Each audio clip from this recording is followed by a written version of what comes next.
சொல்லுக்கு இனியர் பழகுவதற்கு எளியர் செய்தி விளம்பரம் தமிழ் வளர்ச்சித்துறை மற்றும் பள்ளிக்கல்வித்துறை அமைச்சர் மாண்புமிகு திரு ராஜ்மோகன் அவர்களை பேச வருமாறு அன்போடு அழைக்கிறேன். சகோ வரவேற்பாக மணி 9:45 இந்த வர்ணனை தேவையா? எல்லா பேரைக்கிட்டையும் திட்டு வாங்கின ஒருத்தனா அது நான் தான். ஜோசப் விஜய் அவர்கள் நமது குடும்பம், அவ்வளவுதான். அவர் கூட நம்ம நிக்காம வேற எவையா நிற்பான்? நம்ம எல்லாரும் நிக்கணும். லஞ்சம் வாங்குற கவர்மெண்ட் உலகத்துல இருந்திருக்குன்னா அதுக்காக நம்ம வெட்கப்படணுமே தவிர, இன்னைக்கு அந்த நிலைமை மாறி ஒரு இண்டஸ்ட்ரியலிஸ்ட் ஃபோன் பண்ணுறான், ஒரு பில்டர் ஃபோன் பண்ணுறான், அண்ணே 5 பைசா செலவு இல்லாமல் எனக்கு பிளான் ஓகே ஆயிடுச்சுண்ணே. எப்பேற்பட்ட விஷயம்! உண்மை இது இன்னும் சிறப்பாக நடைபெற்று கொண்டே இருக்கும். கடந்த ஆட்சியில் கவுன்சிலருக்கு 500 ரூபாய், போலீஸுக்கு 500 ரூபாய், டெய்லி 1000 ரூபாய் கொடுத்து மாசம் 30,000 ரூபாய் கப்பம் கட்டிட்டு இருந்தேன். என்னைக்கு விஜய் சார் ஆட்சிக்கு வந்தாரோ இன்ன வரைக்கும் மாசம் எனக்கு 30,000 மிச்சம் ஆயிட்டு இருக்காரு. அவ்வளவு சிறப்பா இந்த ஆட்சி போகுது. சிவா சார் சொன்னாங்க, அந்த போலீஸ்ல எங்கேயுமே பெர்மிஷன் பிரச்சனை இல்லை, யாரும் வந்து காசு கேட்கறது இல்லை, எந்த தொல்லை இல்லைங்கன்னாரு. இதை நடிகனா நான் ஒரு 3 படத்துல பார்த்துட்டேன், நானே சாட்சி. இப்படி ஒரு அற்புதமான ஆட்சியை மக்களுக்கு கொடுத்துட்டு இருக்கீங்க சார். நம்ம ஒரு பெரிய பொற்காலம் நமக்கு கிடைச்சிருக்கு. சரி, இதை முறையா பயன்படுத்திக்கிறோம். அதுக்கு நம்முடைய தமிழ் சினிமா வரலாற்றில் இதுதான் இந்த காலம் தான் இது பொற்காலம். தமிழ் சினிமாவுக்கு என்ன வேணுமோ செஞ்சு கொடுக்குற அதை புரிஞ்ச ஒருத்தர் நம்மளோட இருக்கு. இப்படி எல்லாமே எங்களுக்கு பிரமிப்பாகவே நடந்து கொண்டிருக்கு. அடிக்கடி கிள்ளி பார்த்துக்க வேண்டியிருக்குது, கனவா நனவான. அந்த அளவுக்கு ஒரு அற்புதமான ஆட்சியை கொடுத்து கொண்டிருக்கிற, எங்க எல்லாரோட விஷயத்தையும் உற்று நோக்கிற, தெரிஞ்ச, ஒவ்வொரு நாள் ஷூட்டிங்ல என்ன பிரச்சனைன்னு தெரிஞ்ச ஒரு முதலமைச்சர் இங்கே உட்காந்துருக்காரு. ஸோ அவர் மூலமா தான் எங்களுக்கு இதில் விடிவு காலம் வரும் நாங்கள் நம்புறோம். சொல்லுக்கு இனியர் பழகுவதற்கு எளியர் செய்தி விளம்பரம் தமிழ் வளர்ச்சித்துறை மற்றும் பள்ளிக்கல்வித்துறை அமைச்சர் மாண்புமிகு திரு ராஜ்மோகன் அவர்களை பேச வருமாறு அன்போடு அழைக்கிறேன். அனைவருக்கும் அன்பான மாலை வணக்கம். இன்னொரு நிகழ்வுல இருந்து வரும்போது பிளான் பண்ணபடி வர முடியல. முதல்ல சாரி. ரொம்ப அழகா வர்ணனையா என்னுடைய சகோ வரவேற்பாங்க. ஆனால் மணி 9:45 இந்த வர்ணனை தேவையா? இந்த உலகத்தோடு ஒரு உறவு பாலமாய் தமிழ் சினிமாவை, இந்த கலைத்துறை இணைக்கக்கூடிய அத்தனை சினிமா துறையினுடைய இந்த சினிமா பத்திரிகையாளர்களுக்கும் பத்திரிகை தொடர்பாளர்களுக்கும் நான் தலைவணங்குகிறேன். நெஞ்சம் நிறைந்த வாழ்த்துக்கள், வணக்கங்கள். நீங்களாம் நல்லா இருக்கணும். நேரம் குறைவா இருக்கு, டக்கு நான் பேசிடுறேன். இந்த நம்மளுடைய பிரசாத் வென்யூவில் இங்கே இருக்கிற எல்லா பேர்கிட்டையும் எஃப்எம்ல வேலை பார்த்தப்ப, டிவியில் வேலை பார்த்தப்ப, சோசியல் மீடியாவில் வேலை பார்த்தப்ப, தனியாக யூடியூப் சேனல் வச்சுருந்தப்போ எல்லா பேர்கிட்டையும் திட்டு வாங்கின ஒருத்தனா அது நான் தான். எஃப்எம்ல வேலை பார்க்க மௌன ரவி என்ன, அவர் நிக்கில் சார் எல்லாம் இன்டர்வியூ தருவாங்க. அப்போ எடுத்து முடிச்சு ஃபோன் பண்ணுவேன். ஆனால் ஒரு சின்ன மிஸ்டேக்னா என்னாச்சுமாங்க, இந்த ரெக்கார்டரில் ஆன் பட்டன் அமுக்க மறந்துட்டேன். பக்கத்தில் இன்னொரு எஃப்எம்ல வாங்கி தருவேன், ஏன்டா என் உசுரை வாங்குறேன் அப்படின்ட்டு. அதே மாதிரி நடுவில் ப்ராப்ளம்ஸ்லாம் வரும். எங்களெல்லாம் வெப்சைட்டில் இருக்கும்போது உள்ளே விடக்கூடாது அப்படின்னு முடிவு பண்ணிடுவாங்க. அது பத்திரிகையில் வந்தால்தான் பத்திரிகையாளர்கள், இவர்கள் எங்கள் போட்டியாளர்கள். இப்போ வாசல் அப்படி கையை கட்டி நிற்போம், அடுத்த மாதம் சம்பளம் வாங்கணும், எப்படியாவது எங்களை உள்ள விட்டுருக்கேன். இல்லை பரவாயில்ல, அப்புறம் வர எல்லாத்தையும் புரிஞ்சுக்கிட்டு. ஆனால் மேடையில் இருக்கக்கூடிய அத்தனை ஜாம்பவான்களும் சரி, இங்கே இருக்கக்கூடிய பிஆர்களும் சரி, நல்ல தமிழில் நல்ல ஒரு நிகழ்ச்சி செய்யணும்னா ஒரு தொகுப்பாளர்னா அவர்கள் முதலில் அணுகும் இடம் மலிவு விலை தொகுப்பாளர்னா அது ராஜ்மோகன் தான் என்பதையும் பெருமையோடு நான் சொல்லிக்கிறேன். 5 ஆண்டுக்கு ஒரு முறை கொடுத்தா அது விருது கிடையாது, ஆண்டுதோறும் கொடுத்தாதான் விருது. மாண்புமிகு தமிழ்நாடு முதல்வர் அவர்கள் அனுமதி பெற்று இனி வெள்ளித்திரை, சின்னத்திரை, தமிழ்த்திரை விருதுகள் ஆண்டுதோறும் தரப்படும் என்பதை முதல்ல மகிழ்ச்சியோடு தெரிவித்துக் கொள்கிறேன். நல்ல படைப்புகள் தான் நம்முடைய ஆக்சிஜன். தமிழ் சினிமாவில் உண்மையிலே தன் தலையை அடமானம் வைத்து முதல் போடுகிற முதலாளினா தமிழ் சினிமாவுக்கே தலையா இருக்கிறது நம்முடைய தயாரிப்பாளர்கள் தான். நம்ம நகைச்சுவையா சில பேமெண்ட்ஸ் வரல, பெண்டிங் பேமெண்ட்ஸ் சொல்லுவாங்க, எந்த இண்டஸ்ட்ரியில இல்லை. அவங்க தரக்கூடாதுன்னு இல்லை, ஒரு படத்துல பேமெண்ட் தர முடியாட்டியும் அந்த சம்பந்தப்பட்டவங்களை அடுத்து ஒரு படமே தரக்கூடிய தாயிலம் கொண்டவர்கள் தான் அவங்க இல்லைன்னா நாம இல்லை, அந்த தயாரிப்பாளர் சங்கம். அதே போல அந்த தமிழ் சினிமாவில் கைகளா இருக்கக்கூடியதுதான் நம்முடைய பாடலாசிரியர்களும் கவிஞர்களும் இசையமைப்பாளர்களும். படத்திற்காக ஓடியதா, இளையராஜாவின் பாடலுக்காக ஓடியதான்னு தெரியாத பல ஒண்டர்ஃபுல் மேஜிக்ஸ் தமிழ் சினிமாவில் இருக்கு. அவங்க இல்லைன்னா நம்ம இல்லை. இந்த தமிழ் சினிமாவை தாங்கி ஓடக்கூடிய கால்கள் அப்படின்னா எங்களுடைய ஃபைட் மாஸ்டர்ஸும் டான்ஸ் மாஸ்டர்ஸும் அப்படி ரத்தத்தை வேர்வையா கொட்டி ஓடி உழைச்சி ஓடிக்கிட்டே இருப்பாங்க. அப்போ இந்த தமிழ் சினிமாவினுடைய வயிறு யாரு? Production department. 5 பேர் இருந்தா கேரவனுக்குள்ள சாப்பாடு, 50 பேர் இருந்தா கேரவன் பக்கத்துல சாப்பாடு, 500 பேர் இருந்தா சாப்பாடு. எப்படியாவது போட்டுருவாங்க. காந்தி படத்துல கிளைமேக்ஸ்ல 1,00,000 பேர் நடிச்சிருக்கிறாங்க, இந்தியாவில் ஷூட் நடந்திருக்கு. எப்படி காலைல பிரேக்ஃபாஸ்ட் கொடுத்துருப்பாங்க, மதியம் லஞ்ச் போட்டிருப்பாங்க, சாப்பிட்டு முடிக்கும்போது கடலை முட்டை எப்படி கொடுத்துருப்பாங்க, யோசித்தே பார்க்க முடியாது.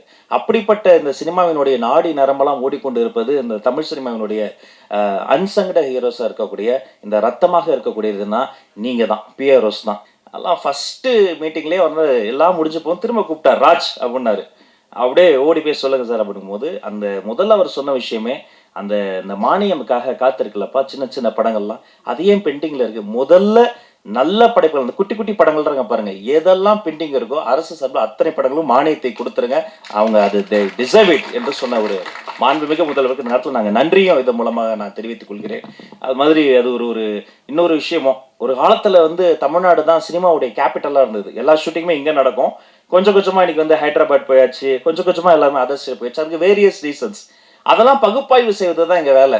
ஷூட்டிங் ஸ்பாட்டில் வந்து யாராவது மேனேஜரோ பிஆரோ வந்து ஒரு பர்மிஷனுக்கோ ஒரு 10 பேரை பார்க்கணும், 4 பெட்ரோல் வண்டி காசு தரணும், நோ. யார் ₹1 கேட்டாலும் நீங்கள் கொடுக்காதீங்க, தரவே தராதீங்க. உங்கள் கூட சிஎம் இருக்கிறாரு, நீங்கள் என்ன ப்ரொடக்ஷனுக்கு என்னவோ அதை பார்த்துக்கங்க, ஆர்டிஸ்ட்டுக்கு என்னவோ அதை பார்த்துக்கங்க. அதுதானே செய்ய போகிறோம், இது வேலை. உலகத்தில் வேலையை செய்யறதுக்கெல்லாம் யாரும் பாராட்ட மாட்டாங்க. அதனால நாம் அப்படி சிஸ்டம் மாறி போச்சு. நாம் வேலையை செய்து கொண்டிருக்கிறோம், அதை சிறப்பாக செய்து கொண்டிருக்கிறோம், அது உண்மையாக செய்து கொண்டிருக்கிறோம். எந்த ஒளிவு முறை இல்லாமல் டிரான்ஸ்பரண்டான ஒரு கவர்னன்ஸ் தருவதற்கான ஒரு முயற்சி தான். ஏன்னா இந்த சினிமா துறையில தான் கருவாகி உருவாகி இன்னைக்கு ஒரு மாமனிதர் எங்களுக்கு முதலமைச்சராக கிடைச்சிருக்கிறாரு. இதே மாதிரி இங்க பின்னாடி உட்காந்துக்கிட்டு முன்னாடி தெரியாம வந்து எழுந்து நின்ட்டா கேமராமேன் அண்ணன் கத்துவாரு, முன்னாடி வரலன்னா ஸ்பீக்கர் கிட்ட மைக்கு போடலன்னா எங்க ஆபீஸ்ல என்னுடைய மேனேஜர் கத்துவாரு. அதையும் மீறி எழுந்துட்டா அவரு வந்து இந்த போட்டோகிராஃபர் எல்லாம் திட்டுவாங்கன்னா பரவாயில்ல, மைக்கு பிடிச்சதுக்காக நிக்கில் பண்ண ராஜு உட்காரியா இல்லையா அப்படிம்பாரு. எங்க போனாலும் அவ்வளோ போராட்டம். அதுக்கு நடுவுல ஒவ்வொரு இதுவா பின்னாடி இருந்து முன்னாடி வந்து இடம் பிடிச்சி எல்லாம் வந்துட்ட பிறகு திடீர்னு ஒரு ஜூனியர் ஆர்டிஸ்ட் யாரோ ஒருத்தவங்க வந்துருவாங்க, இஃப் யூ கொஞ்சம் அப்படின்ட்டா நம்மளை எழுப்பி விட்டுருவாங்க. அப்படியே பின்னாடி போய் உட்காந்தா ஃபுட்பால் மாதிரி தான் அதவங்களாம் நிற்கிறாங்க பாருங்க. பாதி நிகழ்ச்சி ஃபுட்பால் மாதிரி நின்றுக்கிட்டு தொத்திக்கிட்டு என்னன்னா என்னைக்காவது ஒரு நாள் நம்ம ஜெயிச்சிரும், எதுலையாவது ஜெயிச்சிரும், பெடந்தாங்கள் பறவை மாதிரி எல்லாத்துலேயும் ஓடி ஓடி பறந்து பறந்து இன்னைக்கு அப்படியெல்லாம் போயிட்டு இந்த இடத்துல வந்து நிற்கும் போது சரியெல்லாம் தான் இருக்கு. நாம தானா அமைச்சர் ஆயிட்டோமான்னு பல வாட்டி சரியெல்லாம் இருந்திருக்கு. பட் அதெல்லாம் யோசித்து பார்க்க எங்களுக்கு நேரம் இல்லை. இது ஒரு நல்ல ஸ்டார்ட், இது ஒரு பொன்னான வாய்ப்பு. இந்த மேடையில் எங்கள் அண்ணன்கள் என்னெல்லாம் கேட்டாங்களோ அதை செய்வதற்கு ஒரு பொன்னான வாய்ப்பு. நம்ம ப்ரொடியூசர்ஸா, ஃபில்ம் மேக்கர்ஸா, டைரக்டர்ஸா, பெரிய பெரிய ஈவெண்ட்ஸ் நிறைய படத்துக்கெலாம் நம்ம நிறைய பண்ணும்போது ஆக்டர்ஸ் பற்றி நிறைய பேசுவோம், சீஃப் டெக்னீஷியன்ஸ் பற்றி நிறைய பேசுவோம், நம்மளோட எக்ஸ்பீரியன்ஸ் இந்த ஃபில்ம் பற்றி நிறைய பேசுவோம். பட் நம்ம பிஆர்ஓஸ் பண்ணுற ஒர்க்கை பற்றி நம்ம பேச மாட்டேங்கிறோம். I honestly feel PROs deserve more credit. And இது எல்லா ஈவெண்ட்லேயும் அந்த கிரெடிட்ன்றது தான் எல்லாருக்கும் ரொம்ப முக்கியம். அண்ட் அது பிஆர்ஓஸ் அது backbone of a film. இங்கே நிறைய சீனியர்ஸ் சொன்ன மாதிரி ஒரு படத்தை நாங்கள் நல்ல படம் எடுக்கிறது தான் எங்கள் பொறுப்பு, பட் அது மக்களுக்கு கொண்டு போய் சரியாக சேர்க்குற வேலை பிஆர்ஓஸ்து. So thank you for all the effort. And நீங்கள் வந்து படத்தோட பூஜையிலேருந்து ப்ரீ ரிலீஸ் இவெண்ட்லேருந்து ரிலீஸ் அண்ட் போஸ்ட் ரிலீஸ் வரைக்கும் ஒரு ப்ரொடியூசரோட பயணம் ஒரு படத்தில் என்னவோ அதே பயணத்தில் நீங்கள்லாம் as a பார்ட்டாக இருக்கீங்க. So we all owe you a big big big thank you. And Riyaz sir, உங்களை பற்றி ஒரு வார்த்தை சொல்லாமல் என்னால் இறங்க முடியாது ஸ்டேஜில் இருந்து. 30+ இயர்ஸ் இருக்குமா சார் நம்ம family association. Thank you sir, thank you. And நிறைய பேர் நீங்கள்லாம் எங்களுக்கு ஃபேமிலி மாதிரி. And Yuvaraj, congratulations. எனக்கு வித் லவ் படத்துலேருந்து தான் யுவராஜ் பழக்கம். அண்ட் கொஞ்ச நேரத்துலேயே நல்லா க்ளோஸ் ஆகிட்டோம். And I feel your most best trait, Yuvraj, is your positive energy and your smile. So keep that smile, be the same. And again, இங்கே வந்து இந்த இவெண்ட்ல கலந்துக்கிட்டதில் I'm very very happy and thank you very much. இன்னைக்கு இருக்கிற cinema வந்து ஒரு வாரம் ஓடுற படம், 2 நாள் ஓடுற படமாக குறைந்து கொண்டிருக்கின்ற இந்த காலகட்டத்தில் பல நாள் ஓடக்கூடிய திரைப்படங்களாக மாற்றுவது எப்படி என்பதை நீங்கள் முனைப்போடு செயல்படணும். உங்கள் கையில் தான் இருக்குது. அதே மாதிரி எல்லாரும் அமைச்சர் என் அன்பு சகோதரர் ராஜ்மோகன் அவர்களுக்கு நிறைய கோரிக்கைகள் இன்னும் நிறைய இருக்குது, வந்துகிட்டே இருக்குங்க. நீங்கள் ஒன்றும் அதை பற்றி பயப்படாதீங்க. நான் முதல்ல நானும் செல்வமணி சாரும் போகும்போது அவர் சொன்னானே, உங்களுக்கு என்ன ஏதாச்சும் என்ன கேளுங்கண்ணே, அதான் சொன்னார் அவர். அதனால் செய்கிற மனப்பான்மை இருக்கிற தலைவன் இருக்கிற வரையில் நம்ம கேட்காமையே செய்வாங்க. நம்ம கேட்டாலும் அதை பற்றி கவலைப்பட மாட்டாங்க. நீங்கள் கேட்காமையே நாங்கள் செய்வோன்ற தலைமை இன்னைக்கு தமிழகத்தை ஆண்டு கொண்டிருக்கிறது. அன்பு சகோதரர், நான் தான் சொன்னேன். நான் ஒரு சின்ன விஷயத்தை சொல்கிறேன். நானும் எத்தனையோ முதல்வர்களை பார்த்துட்டேன், போய் பார்த்துருக்குறோம், க்யூவில் நின்று பார்த்துருக்கோம், பார்க்க முடியாமையும் வந்திருக்கோம். ஆனால் திரு ஜோசப் விஜய் அவர்களை பார்க்கும்போது எனக்கு முதல்வராக பார்க்கும்போது என்னால் பேச முடியல. கண்ணே, நான் உன்னை என்னன்னு கூப்பிடுறது அப்படின்னு. உண்மையிலுமே நான் உன்னை என்ன முதல்வர்னு கூப்பிடுறதா, ஐயான்னு கூப்பிடுறதா? அவர் இளம் வயதினராக இருக்கும்போது வந்து எனக்கு தெரியும் என்னன்னு கண்ணே கூப்பிடுறது அப்படின்னு. இப்போ சொன்னீங்க பாரு கண்ணேன்னு, அப்படி தானே நான் உங்கள் கண்ணு தானே, என்னை கண்ணனே கூப்பிடுங்கன்னு சொன்ன ஒரே முதல்வர் இன்றைய எளிமையான நமது முதல்வர். உண்மையிலுமே நான் அப்படியே கண் கலங்கிட்டேன். யாருங்க அப்படி சொல்லுவான்? எல்லாரும் கேட்டாங்க, என்னங்க அதிமுக விட்டு இங்கே வந்துட்டீங்கன்னாங்க.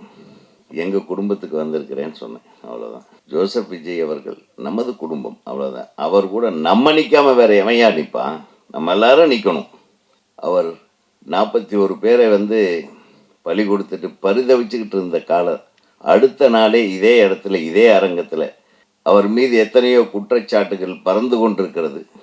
அப்பவும் நான் சொன்னேன், இந்த திரையுலகம் மட்டுமில்லை, நான் மட்டுமில்லை, அனைவரும் திரு ஜோசப் விஜய் அவர்களுடன் தான் நிற்க வேண்டும், அதுதான் நமது கடமை என்று சொன்னேன்.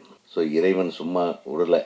2 வருஷத்தில் ஒரு கட்சி ஆரம்பித்து அது ஆட்சியை பிடித்த ஒரு சரித்திரத்தை உருவாக்கி மக்களிடத்திலே இப்படி ஒரு பேர். கோயம்புத்தூர்லேருந்து ஒருத்தர் ஃபோன் பண்ணுறாரு, பிரதர் நம்ம வருஷம் வந்து ஸ்கூலுக்கு பணம் கட்டுவோம்ல மாமூல், அது இல்லை பிரதர், எனக்கு ஃபோன் வருது, வீட்டுக்கு வருது ஃபோனு, நீங்கள் வந்து பர்மிஷன் உங்களுக்கு ரெடி, வந்து வாங்கிட்டு போங்கன்னு.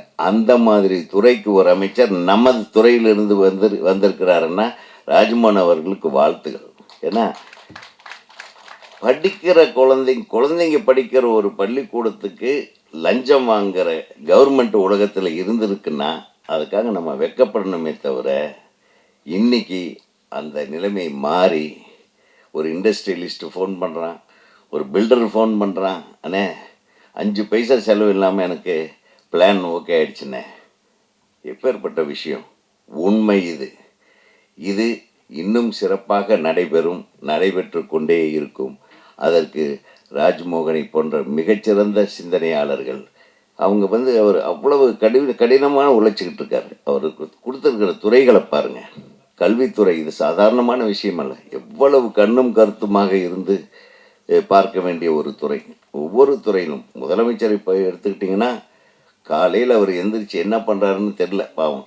6 மணிக்கு உட்காந்து என்னென்ன துறையில் என்னென்ன நடக்குது, என்னென்ன நடக்கணும், என்னென்ன அநியாயங்கள் நடந்தது, எதை சரிப்படுத்தணும், இதுக்கு எத்தனை பொருட்செலவாக நம்ம எக்கானமி என்ன, இத்தனையும் திங்க் பண்ணிட்டு இருக்கிற ஒரு முதலமைச்சர் இருக்கிறாருன்னா அது திரு ஜோசப் விஜய் அவர்கள் மட்டும்தான். நமது மாண்புமிகு முதல்வர் அவர்கள் கண்ணுறக்கம் இல்லாமல் பணி செய்து கொண்டிருக்கிறார் என்பது மட்டும் நமக்கு புரிகிறது. ஏன்னா எனக்கு தெரியும் கவர்மெண்ட்டில் என்னென்ன ஒவ்வொரு துறையிலும் என்னென்ன பிரச்சனைகள் இருக்குன்னு எங்களுக்கு தெரியும். அத்தனை மீறி ஒரு அற்புதமான ஆட்சியை கொடுத்து கொண்டிருக்கிற இந்த அரசுக்கும் அதில் ஒரு அங்கமாக இருந்து அற்புதமாக செயலாற்றி கொண்டிருக்கும் நமது அமைச்சர் ராஜ்மோகன் அவர்களுக்கும் நான் மனமார்ந்த நன்றியையும் வாழ்த்துக்களையும் தெரிவித்துக் கொள்கிறேன். இன்னைக்கு நம்முடைய மாண்புமிகு முதலமைச்சராக இருக்கிற திரு சி ஜோசப் விஜய் அவர்கள் முதல்ல நடிக்க வராரு. என் பையனை அறிமுகப்படுத்த போகிறேன், இந்த நியூஸை பத்திரிகை கொடுத்துருங்கன்னு உங்கள்கிட்ட தான் எஸ்சி சார் ஃபர்ஸ்ட் ஒப்படைச்சிருப்பார். உங்கள் கைராசி இன்னைக்கு அவர் முதல்வராக இருக்கார். நேற்று வந்து நைட்டு வந்து ஒரு பிளாட்ஃபார்ம் கடையில் நான் எப்பயுமே சாப்பிடுவேன், ரொம்ப டேஸ்ட்டாக இருக்குன்னு சொல்லிட்டு நண்பரோட போய், அப்போ அந்த பிளாட்ஃபார்ம் பஸ் கிட்டத்தட்ட 10 வருஷம் பார்த்துட்டே இருக்கேன். அவர் சொன்னார், என்னண்ணே தாவேக்கரை இணைஞ்சிட்டிங்களாமே அப்படின்னு. அரசியல் பேச நினைக்காதீங்க, ஒரு ஈமெயிலுக்காக சொல்கிறேன்.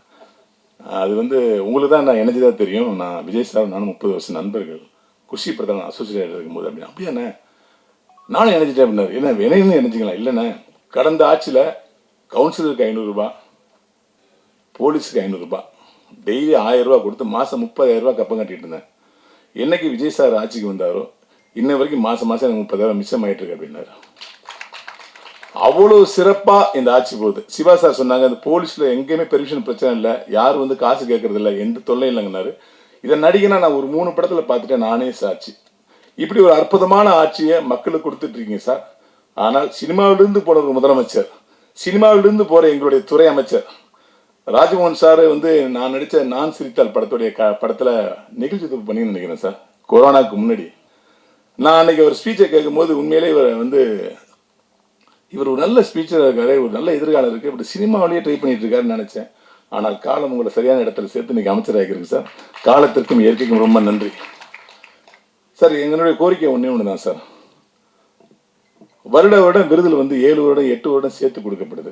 சிறந்த நடிகர், சிறந்த தொழில்நுட்ப கலைஞர்கள், சிறந்த இயக்குநர்கள் இப்படின்னு எப்பயுமே 8 வருஷம் 5 வருஷம் சேர்த்து தான் கொடுக்குறாங்க.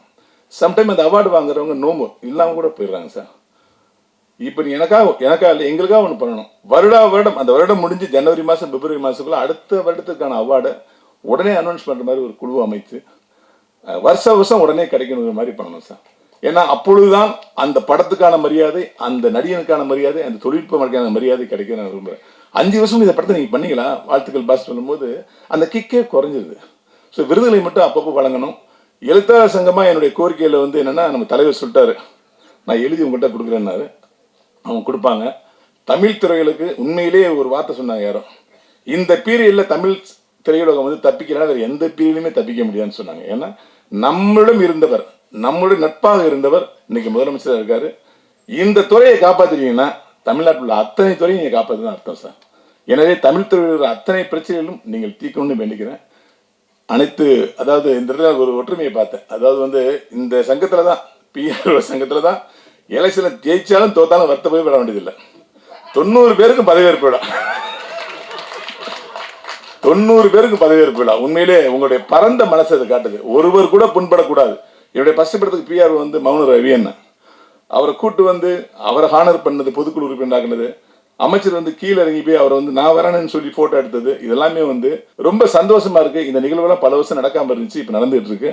அனைவருக்கும் என்னுடைய மனமார்ந்த வாழ்த்துக்கள். நன்றி. பாசமிகு தம்பி மாண்புமிகு அமைச்சர் ராஜ்மோகன் அவர்களுக்கு வணக்கம். ஏன்னா அவர் வந்து எப்பாவது நம்ம அமைச்சர் கூட்டானே தம்பின்னு கூப்பிடுங்கம்பாரு, உங்களை பார்க்க வரேன்னா உங்கள் ஆஃபீஸ் வரேன்பாரு. அந்த அளவுக்கு ஒரு எளிமையான ஒரு அன்பான நட்பான அமைச்சர் நமக்கு கிடைச்சிருக்காங்க. நான் முதல்வரை சந்திச்ச போது அவர்கிட்ட நான் சொன்ன ஒரு விஷயம் தான், சார் மிக்க நன்றி, தமிழ் எங்களுடைய தெரிஞ்ச அரசியல் வரலாற்றில் முதல் முறையாக சினிமா பற்றி தெரிஞ்ச, சினிமாக்காரர்களை தெரிஞ்ச புரிஞ்ச நட்பான ஒருத்தர் சினிமாத்துறைக்கு அமைச்சராக கொடுத்துருக்கீங்க, நன்றின்னு நான் அவர்கிட்டயே சொன்னேன். அதனால் வந்து ஒரு மட்டற்ற மகிழ்ச்சி. ஏன்னா இவ்வளவு ஃப்ரெண்ட்லியான ஒரு அமைச்சரை நாங்கள் இவ்வளோ வாழ்நாளில் சந்திக்கல. எல்லாரும் தூரமாக நிற்பாங்க, ஒரு வணக்கம்னு சொல்லுவோம், அதோட சரி. தவிர இந்த மாதிரி வந்து வாங்கண்ணேன்னு கூப்பிடுற ஒரு அமைச்சர் எங்களுக்கு இல்லை. அதுமில்ல இந்த சினிமா துறை தெரிந்த அமைச்சர்களுக்கு இது வரைக்கும் வந்ததில்லை. ஏன்னா நாம் போய் ஒன்று விளக்குவோம், அது அவங்களுக்கு புரியாது. அது வந்து நம்ம என்ன கேட்குறோமோ அது கரெக்டாக போய் ரீச்சே ஆகாது. அது ஏன்னா அவங்களுடைய பல்வேறு வேலைகளில் இது கவனம் செலுத்த முடியல. இது மேலே ஒரு பேஷன் வேணும்னு நம்ம சொல்லுவோம்ல, ஒரு சினிமா மேலே ஒரு லவ் இருக்கணும், அப்போ தான் அதை செய்ய முடியும். அப்படி சினிமா வேலை மேலே அளவற்ற காதல் கொண்ட ராஜ்மோகன் அவர்கள் நம்ம துறைக்கு கிடைச்சது நம்முடைய பெரிய அதிர்ஷ்டம். அது அதுக்காக மீண்டும் ஒரு முறை இங்கே முதல்வருக்கு நன்றி சொல்லிக்கிறோம். பிஆர்ஓ யூனியன் அப்படின்றது வந்து எங்களுடைய சினிமாவோட ஒரு ஆணிவேர் மாதிரி. ஒரு படம் எடுக்கலான்னு யோசிக்கும் போது முதல்ல பிஆர்ஓட இருந்து ஆரம்பித்து படம் முடித்து ரிலீஸ் ஆகி சக்ஸஸ் மீட்டு அதனுடைய தொடர்ச்சிகள் வரைக்கும் எங்களோட ட்ராவல் பண்ணுற மிக முக்கியமான ஒரு பார்ட் எங்களுடைய வலதுகரம் இந்த பிஆர்ஓஸ். அவங்க நல்லா இருந்தால், அந்த யூனியன் நல்லா இருந்தால் எங்களுக்கு ரொம்ப சந்தோஷமாக இருக்கும். நீங்கள் ஒற்றுமையாக இருந்தாலும், நீங்கள் பலமாக இருந்தாலும் எங்களுக்கு மிக்க மகிழ்ச்சி. நான் உங்களுடைய சங்கத்தை ஸ்ட்ரெங்தன் பண்ணுறதுக்கு நிறைய ஐடியாஸ் கூட முன்னாடி கொடுத்துருக்குறோம். அந்த மாதிரி வந்து இன்னும் உங்களுடைய நிறைய ஃபண்ட்ஸ் சேர்க்கறதுக்கெலாம் நிறையா பிளான் நானே சொன்னேன். அதையெல்லாம் நீங்கள் இந்த வாட்டி எக்ஸிக்யூட் பண்ணி இன்னும் சங்கத்தை பலப்படுத்தி நல்ல ஒரு தயாரிப்பாளருக்கு மேலும் இந்த தமிழ் சினிமா வளர்ச்சிக்கு நீங்கள் உதவணும்னு கேட்டுக்கிறேன். அதே மாதிரி வந்து நான் ராஜ்மோகன் சார் அவர்கள் வந்து இந்த இடத்துல நம்ம அவரை வச்சுக்கிட்டு இந்த சினிமா துறைக்கு என்ன நடந்திருக்குன்னு நம்ம சொல்லணும். ஒரு 15 நாள் முன்னாடி செக்ரட்டரியேட்டில் ஒரு மீட்டிங்காக கூப்பிட்டு, துறை சார்ந்த மீட்டிங் கூப்பிட்டுருந்தாங்க. அவர் அருண் ஐஏஎஸ் அவர்கள் தலைமையில் ஒரு மீட்டிங், நம்ம மனோஜ் பரமஹம்ச அவர்கள் வந்து கலந்துக்கிட்டாங்க. நாங்கள் எல்லோரும் போயிருந்தோம். ரொம்ப அழகாக சொன்னார் அந்த ஐஏஎஸ் ஆஃபீஸர் நமக்கு, இனிமேல் ஆன்லைனில் நீங்கள் அப்ளை பண்ணால் எல்லா செக்ஷன் என்ஓசியோட பர்மிஷன் உங்கள் மெயிலுக்கு வந்து சேரும், உங்கள் வாட்ஸ்அப்புக்கு வந்து சேரும். மெயில் இருக்கிறத எனக்கு 1 மாதம் டைம் கொடுங்க, அதை வாட்ஸ்அப்பாக கன்வெர்ட் பண்ணி தரேன். இனிமேல் எந்த ஆஃபீஸ்லையும் உங்கள் ஆளுங்க போய் ஒரு ப்ரொடக்ஷன் மேனேஜரோ ஒரு பிஆர்ஓ நிற்கக்கூடாது, ஒரு பைசா யாருக்கும் நீங்கள் கொடுக்கக்கூடாது, எந்த ஸ்டேஷன்லையும் நீங்கள் காசு கொடுக்கக்கூடாது, நீங்கள் நிம்மதியாக ஃபில்ம் பண்ணணும். எங்களுக்கு சிஎம் ஸ்ட்ரிக்டாக ஆர்டர் போட்டிருக்கார், இதை நாங்கள் செஞ்சு கொடுக்குறோன்னு சொல்லி சொன்னாங்க. எனக்கு இதெல்லாம் கனவா நனவானே புரியல நம்மளுக்கு. ஏன்னா அப்படி அலல்பட்டிருக்கோம். ஒரு பர்மிஷனுக்கும் நம்ம படுற பிரச்சனைகள் கொஞ்சம் நெஞ்சம் கிடையாது.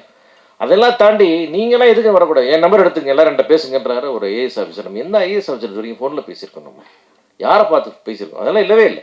அதனால் வந்து நம்ம ஒரு பெரிய பொற்காலம் நமக்கு கிடச்சிருக்கு. சரி, இதை முறையாக பயன்படுத்திக்கிறோம்.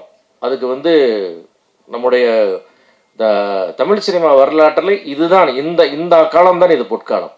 தமிழ் சினிமாவுக்கு என்ன வேணுமோ செஞ்சு கொடுக்குற அதை புரிஞ்ச ஒருத்தர் நம்மளோட இருக்கார். அதனால் நம்முடைய கோரிக்கை என்பதெல்லாம் வந்து உரிமையாக கேட்குற மாதிரி நம்ம அவர்கிட்ட கேட்கலாம். அது என்னென்னலாம் மேக்ஸிமம் பாசிபிலிட்டிஸ் இருக்கோ எல்லாத்தையும் அவர் நமக்கு பண்ணி கொடுப்பார். இன்றைக்கு கூட ஒரு படப்பிடிப்பில் கலந்துக்கிட்டு தான் அங்கேருந்து நேரம் அங்கே வரேன். ஷூட்டிங் ஒரு பப்ளிக் பிளேஸில் நடக்குது. முன்னாடியெல்லாம் ஒரு போலீஸ் வண்டி வரும், அதுக்கு கொடுக்கணும். அப்புறம் டிராஃபிக் வண்டி வரும், அதுக்கு கொடுக்கணும். பெட்ரோல் வண்டி வரும், அது கொடுக்கணும். இன்றைக்கு ஷூட்டிங் ஸ்பாட்டில் நான் இருந்தேன். 3 வண்டி வந்தது, நின்னாங்க, பார்த்தாங்க, போயிட்டாங்க. ப்ரொடக்ஷன் நிறைய பேர் இல்லை சும்மா பார்த்து வந்தேன், நீங்கள் போங்க, நீங்கள் ஒருத்தர் கூடங்க ஒரு டிஸ்டர்பன்ஸ் பண்ணல. இந்த ஏரியாவுக்கு நான் வந்திருக்கேன், நான் தான் இந்த ஏரியாவுக்கு வஸ்தாது, நம்ம பேட்டையில் எடுக்கிறீங்க, நம்ம இதில் எடுக்கிறீங்க, அதெல்லாம் எதுவுமே இல்லை. இதெல்லாம் நடந்துக்கிட்டே இருக்குது. சர்ன்னு 2 வண்டி வந்து நிற்குது.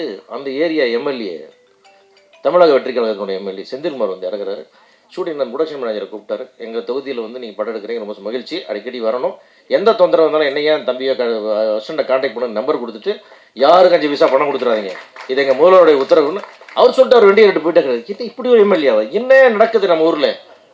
இப்படி எல்லாமே எங்களுக்கு வந்து பிரமிப்பாகவே நடந்து கொண்டிருக்கு. அடிக்கடி கிள்ளி பார்த்துக்க வேண்டியிருக்குது, கனவா நனவான. அந்த அளவுக்கு ஒரு அற்புதமான ஆட்சியை கொடுத்து கொண்டிருக்கிற நம்முடைய முதல்வரோட ஆட்சியில் இருக்கிற நம்முடைய ராஜ்மோகன் சாருக்கு மிக்க நன்றி. இவ்வளோ பேஷண்ட்டாக நீங்கள் வந்து இவ்வளோ வேலைக்கு நடுவில் இவ்வளோ சிரமமாக இருக்கீங்கன்னு உங்களை பணமுறை நேரில் பார்த்தேன். எத்தனை வேலை போல அப்படின்ட்டு அதெல்லாம் தாண்டி இங்கே வந்து எங்களுக்காக இவ்வளோ நேரம் கலந்துக்கிட்டீங்க. எங்களுடைய கோரிக்கைகளை நிதானமாக ஆராய்ந்து என்னென்ன பெஸ்ட்டு முடியுமோ எல்லாம் பண்ணி கொடுங்க. தமிழ்குமரன் கேட்டது மாதிரி முதலாளிகளுக்கு இடமில்லைன்றதை எங்களுக்கு ஒரு வருத்தமான விஷயம். எல்லா தொழிலாளர்கள் அமைப்புகளுக்குமே எல்லாருமே தனித்தனி இடம் வச்சுருக்காங்க. நான் முதலாளிகளை பற்றி யோசிக்கல, அதெல்லாம் வேணான்னு. அது இந்த ஆட்சியில் எங்களுக்கு ஒன்று நடந்தால் அது முதலாளிகளுக்கு கிடைத்த கௌரவமாக எடுத்துக்கொள்வோம். அது எங்களை புரிந்தவர்கள் அறிந்தவர் நீங்கள் நிச்சயமாக செய்து கொடுப்பீர்கள். மற்றபடி இந்த பத்திரிகை தொடர்பாளர் அனைவர்களுக்கும் என்னுடைய வாழ்த்து தெரிவித்துக்கு நன்றி, வணக்கம். எல்லாரும் கேட்குறாங்க, ஒவ்வொருத்தரும் ஒவ்வொரு வேண்டுகோள். ஸோ நாங்கள் எழுத்தாளர் சங்கத்துக்கு இப்போ தான் வந்திருக்கோம். எங்களோட குழு எங்களோட பொறுப்பை ஏற்று ஒன்று ஒன்றா பார்த்துக்கிட்டு இருக்கோம். எங்களுக்கும் சில கோரிக்கைகள் இருக்குது. ஆனால் அதை நாங்கள் சுயநலமாக இங்கே கேட்காம உங்கள்கிட்ட வந்து நேரடியாக கேட்டுக்கிறோம். அப்புறம் இங்கே பொதுவாக கேட்க வேண்டியது என்னென்னா, திரைத்துறையில் நிறைய பிரச்சனைகள் இருக்குது. நீங்கள் பார்க்கும்போது நாங்கள் எல்லோரும் சிரிச்சுக்கிட்டு இருக்கோம். ஆனால் தனியாக வீட்டுக்கு போய் உட்காந்தா ஒவ்வொருத்தரும் ஏதோ ஒரு யோசனையில் மூழ்கிக்கிட்டு இருப்போம்.